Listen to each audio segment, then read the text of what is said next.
and we find strength in that diversity. No one person or group speaks for all of us as a whole. We wish to see an end to the corruption of both corporations and government. We will persist until the voices of the people overcome the corrupting influence of money.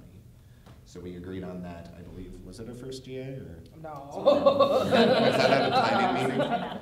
We had to battle that We out. had to go into committees and. Like, the first messaging committee met Yeah, in my that's art what it was. studio, and Yeah, that's Stephanie right, was yeah. there. Yeah. And that was actually one of the greatest memories of the early occupation for me, because there were people from all walks of life there, all age groups and different cultural backgrounds, that came into my art studio and were leaning over the table that I make my art on.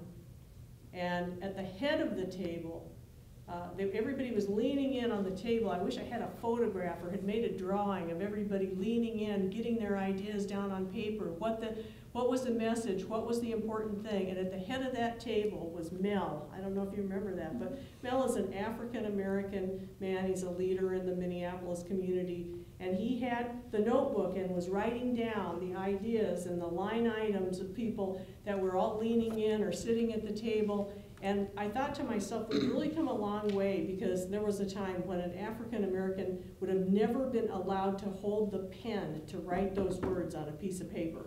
And so I'm not surprised that we're involved with Ferguson now. But I have to say, like, one of the most important things too, when we initially occupied, is that the first day was very diverse, but then as time dragged on a little bit, it did become a very white male-centered movement. So what ended up happening, a couple folks from Detroit, Ife Johari is one of them, came up with the idea that this is all great and it definitely speaks to people of color. However, we needed some of our issues to be more prominent. So issues like police brutality and school to prison pipeline were getting swept under the rug a little bit. And some of the voices were kind of quieting us as, no, we're focused on, government corruption and this bigger political sphere. And so a lot of people felt like communities of color were underserved by Occupy.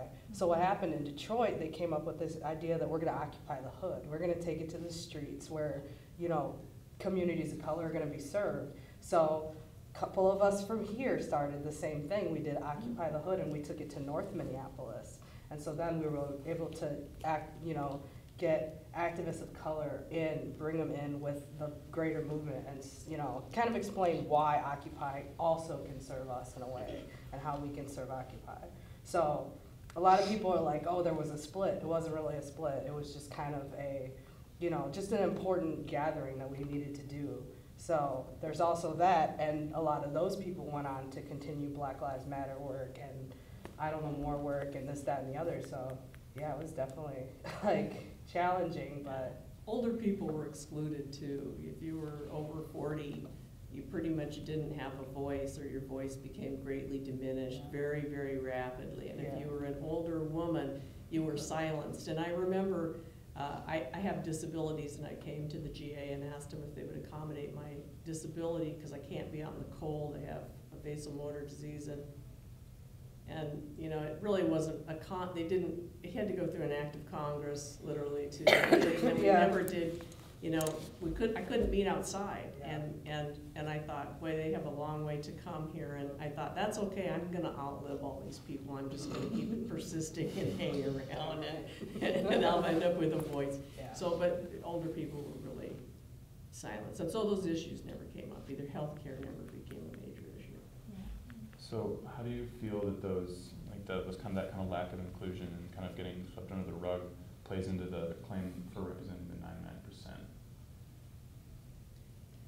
I have a comment about that. Well, first of all, I think that Occupy did a real service to giving language to it's like the kings and queens have no clothes, right? So by giving the language of the 1%, allowed us to name something that had previously been kind of untouchable in our culture of talking about what was going on with the inequity of wealth in our country.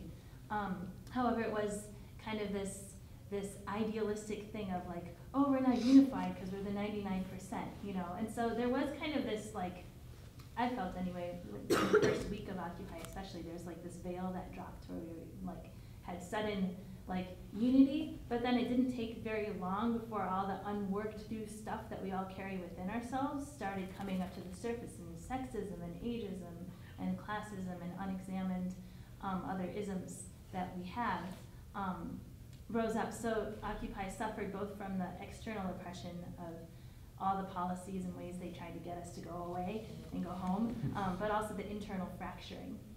Right, because as much as we might like to say, oh, racism is over, we have a black president, like, haha.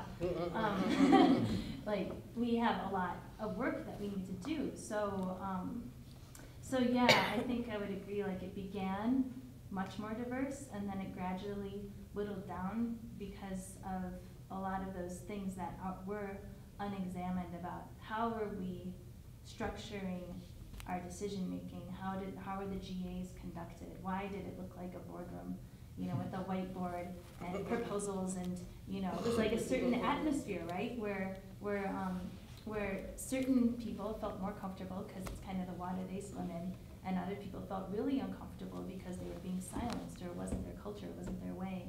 At the same time as Occupy was happening, the GAs, I also got to attend some people of color only gatherings where, you know, we would just sit in a big circle and we would pass a talking stick. You know, we tried to bring that to one of the GAs right before Halloween that year, and then another one that was specifically with people, Latino and Latina group meeting and talking about the issues with why it is that the occupation tactic didn't feel like a safe space for them, because we would be in a protest and some radical elements would start to do stuff that might cause the police to pay attention. They're like, who's gonna be the people that suffer if the police start cracking down? You know, well, how does it affect people who have kids? How does it affect people who don't have proper documentation papers or have family members who don't? Like, it's a whole different setup, right? So different issues, different behaviors that came up that we didn't necessarily have good ways within our group to address, to shift the culture so that it felt safe and inclusive to everybody, caused the movement over time to become, I mean, just the people went away because it wasn't a safe space for them. Were there any attempts to try to be more inclusive? I read somewhere in the Wall Street branch of it, they tried to do kind of progressive stacking with talking. Did you guys involve any of that? We did. I'd say we not only shifted the way that our general assemblies worked, but we also tried new methods such as passing around a talking stick or using a progressive stack that would give people. So there were efforts to try and make it more inclusive. What's a progressive stack? Oh, okay, You can go ahead. oh yeah, because I took stack a lot, so. I didn't facilitate, I don't think once, but I took stack. So at our general assemblies, we had a facilitator, a stack taker, a note taker, a timekeeper, a vibe checker, yeah, exactly. So the stack checker is the person who organizes the list of, or kind of keeps the mental organization of who's speaking next. And it's really hard because, like if you're in a classroom, you know, you have the one guy that sits in the back and he's always raising his hand all the time. Progressive stack takes away that sort of privilege, and so it's also progressive in a way that it's gonna elevate oppressed voices. So if I have a disabled trans sister in the back, I'm gonna have her speak up first, maybe over the views of a cisgender white gentleman, you know what I'm saying? So that we could hear a little bit more diverse, because then that gives us strength. If we always keep the same voices in front, then the voices in the back don't get heard. So that's what progressive stack is. So yeah, it's not going 1, 2, 3, you're next. It's going, wait, we need to hear from this person who hasn't spoken yet, or you know. So you said that you shifted the way the GAs worked. Is it from Occupy movement, or from the Wall Street?